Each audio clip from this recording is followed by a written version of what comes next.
જય દ્વારકાધીશ, જય ગૌ માતા. સ્વાગત છે તમારું અમારા નવા વ્લોગમાં. અને અત્યારે સવારના 10 વાગી ગયા છે અને આપણે ઘરનું બધું જ કામકાજ કરી અને નાહી ધોઈને નવરા થઈ ગયા છે. ને આજે આવવાના છે અમારે મોંઘેરા મહેમાન, તો વિડીયોમાં બના રહેજો કે કોણ આવે છે.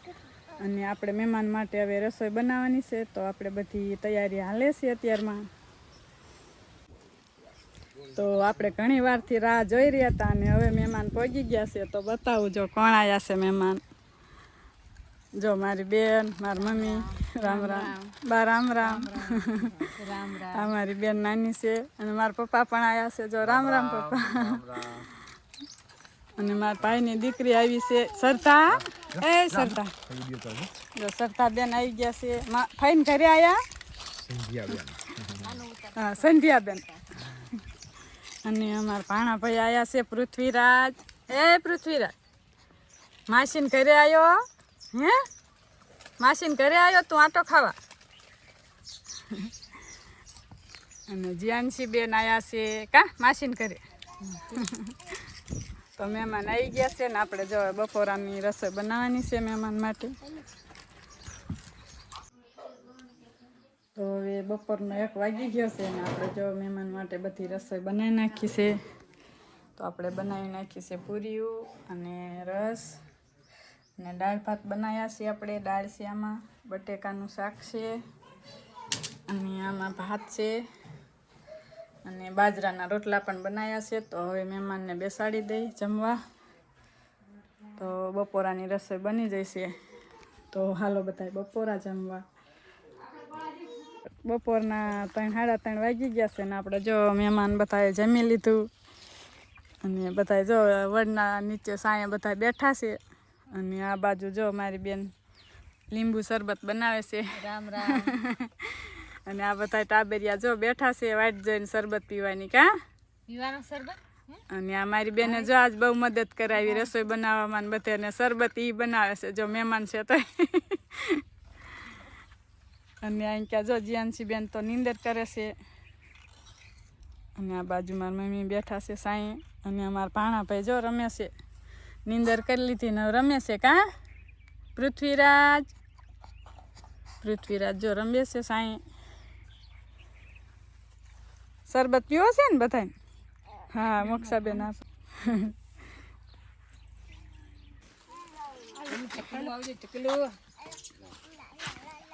તો જો મહેમાન ઘરે જવાની તૈયારી કરે છે. ગોરસ આંબલીના થોડાક કાતરા ખાધા બધાએ અને હવે બસ નીકળવાની જો તૈયારી હાલે છે. આવજો. કા પૃથ્વીરાજ? પાછા માસીને ઘરે આવજો. ક્યારે આવશો હવે? પપ્પાને બધા આવજો.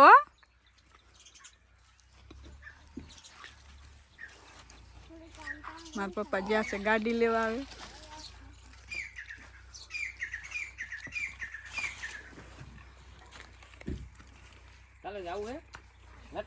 મોક્ષુ ને જો મામાને ઘરે જ આવશે. ઘડીક તેલ લ્યો. મોક્ષા, ઓય મોક્ષુ, મોક્ષા, ઓય મોક્ષા.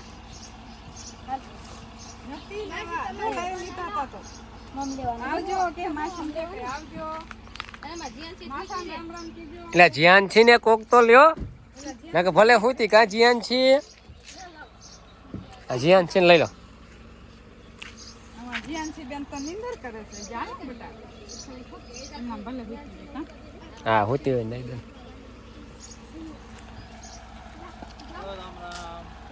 રામ રામ. બાય બાય કહી દો. આપણે બાય બાય કહી દો. બાય બાય કહી દો. રામ રામ કહી દો. આવજો. આવજો. રામ રામ. હવે તાર મમ્મી ને બધા આવજો. આવશો ને? હાલો બેટા પારસ આપણે ઘરે જ બે જાવ. ઘરે જાય બાને. એને હું જાઉં લેતો જાઉં. હું જાઉં આવું લેતો આવીશ. તો આવજો ને હાલો માં ને કુમકુમ ને બધા રામ રામ કીજો.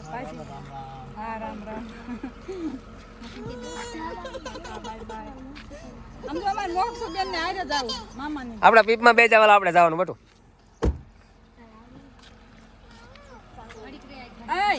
સંધ્યા બાય બાય. હાલો મહેમાન જો હવે જતા રહ્યા છે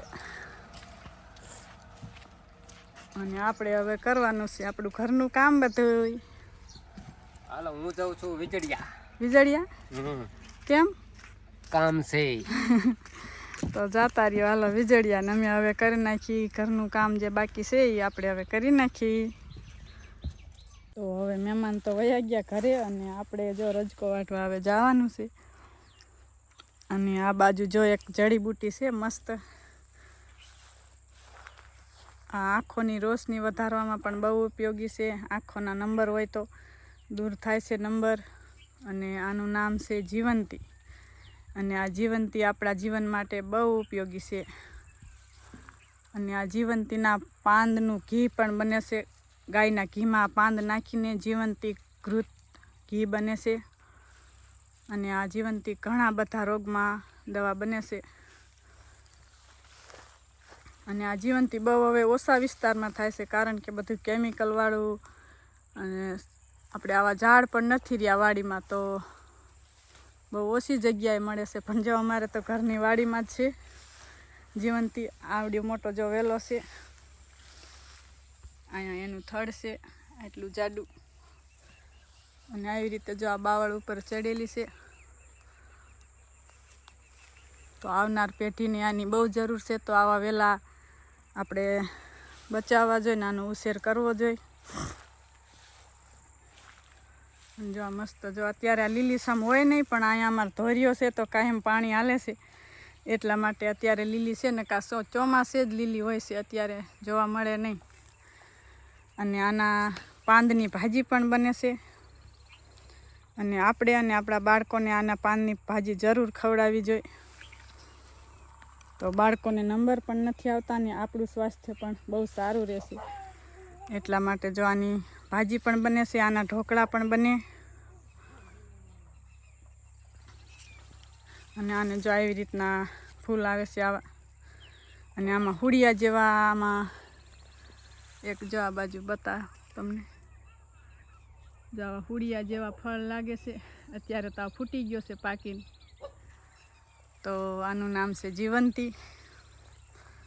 અને આવનાર સમયમાં આની બહુ જરૂર પડશે. તો આવો તમારા વાડીમાં ક્યાંય પણ શેઢે પાળે આવો વૃક્ષ હોય તો એને બચાવી લેજો અને એનું જતન કરજો.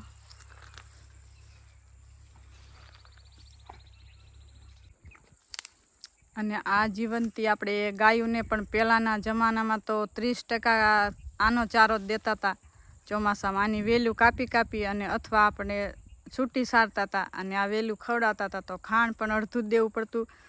અને આ વેલના ઘણા બધા ગુણો હોવાથી એનું દૂધ પણ આપણી માટે બહુ ઉપયોગી હતું. તો અત્યારના જમાનામાં તો એવું રહ્યું નથી હવે. પણ આપણે કોશિશ કરશું આના પાન આપણે પાવડર કરીને અથવા આપણે લીલા પાન આપણી ગાયને ખવડાવશું. અને જો આ આખા બાવળ ઉપર છે વેલ અને ચોમાસે તો મસ્ત બની જશે જીવંતી. આયુર્વેદમાં પણ આનું બહુ મોટું માન આપ્યું છે. આને રસાયણ કીધી છે આ વેલને.